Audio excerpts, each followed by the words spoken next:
Hello guys, happy kitchen চ্যানেলে সবাইকে স্বাগত। আশা করি সবাই ভালো আছে। আজ আমি তোমাদের সঙ্গে শেয়ার করব একদম ডিশি কচু রান্না। শীতের সবজি তো অনেক খাওয়া হয়েছে, শীতের সবজি আর ভালো লাগছে না। এবার আমরা একদম ডিশি কচু এইভাবে রান্না করে গাইস একবার দেখবে। প্রথমে আমি কচুগুলোকে ছোট ছোট করে কেটে 15 মিনিট নুন দিয়ে মাখিয়ে রেখেছি। তারপর উষুম গরম জলে কচুগুলোকে ভালো করে ধুয়ে নিয়েছি। তারপর মাছগুলো নুন হলুদ মাখিয়ে ভেজে নিয়েছি। সেই তেলে নুন হলুদ দিয়ে কচু ও আলুকে ভাজা করে নিয়েছি।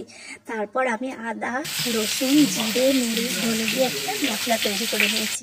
তারপর কড়াই আমি এখানে সর্ষের তেল দিয়েছি, একটা পেঁয়াজ ও একটা লঙ্কা দিয়ে তারপরে আদা রসুনের যে মশলাটাকে তৈরি করেছিলাম মশলাটাকে দিয়েছি। তারপর নুন হলুদ গুঁড়ো দিয়ে এইভাবে কষিয়ে নিয়ে যখন কষাটা পুরো হয়ে গেছে তারপরে জল দিয়ে ও ভেজে রাখা মাছগুলোকে দিয়ে এইভাবে আমি একটা সুন্দর কচু রান্না করেছি। গাইজ, আমার চ্যানেলকে লাইক অ্যান্ড সাবস্ক্রাইব করে দাও।